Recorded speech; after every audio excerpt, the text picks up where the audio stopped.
રાજ્યના તમામ જિલ્લાઓમાં ખરીફ પાકો મગફળી,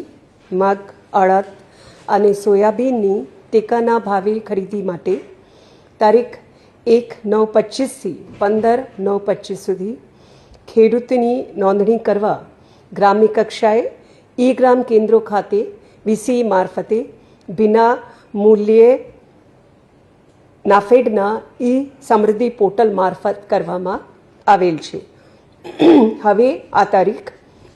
22/9/25 સુધી લંબાવવામાં આવેલ છે. તારીખ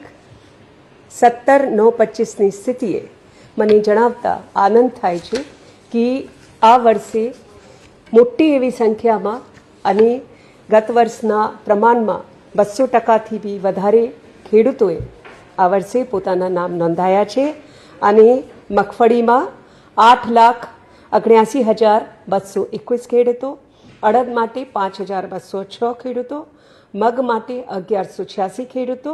સોયાબીન માટે 66,223 ખેડૂતોએ એમએસપી માટે નોંધણી કરેલ છે અને આમ લગભગ 9.5 લાખ જેટલા ખેડૂતોની આ સિઝનમાં મગફળી અને અન્ય પાકોના એમએસપી પ્રોક્યોરમેન્ટનો લાભ મળવાની શક્યતા છે. ખેડૂત મિત્રો, જેમ આપ બધા જાણો છો કે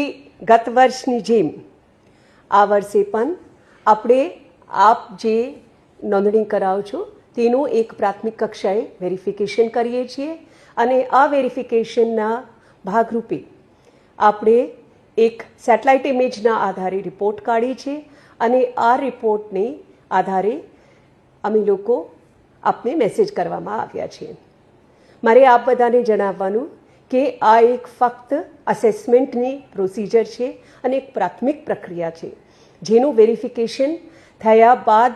આગળનો નિર્ણય લેવામાં આવશે. આપના જે સર્વે નંબર છે એ બધા તમામ સર્વે નંબરોની યાદી પણ ગ્રામસેવકોને મોકલવામાં આવી છે અને ગ્રામસેવકોને આ વેરિફિકેશન કરવા માટે પણ જણાવવામાં આવ્યું છે. તે સિવાય આપને એસએમએસ એટલા માટે આપવામાં આવ્યું છે કે આપ પણ ગ્રામસેવકોનો સંપર્ક કરીને આ બાબતે આપનું જે પણ રજૂઆત હોય તે કરી શકો છો અને આપનું પાકનું એમએસપીમાં પ્રોક્યોરમેન્ટ થાય તે જોવાનું અમારી ખાતરી છે. ખેડૂત મિત્રો, દરેક ખેડૂતની જે નોંધણી થયેલ છે તે બધા પાસેથી એમએસપી આધારિત પ્રોક્યોરમેન્ટ જ્યાં એમનું પાકમાં મગફળી હશે તે કરવામાં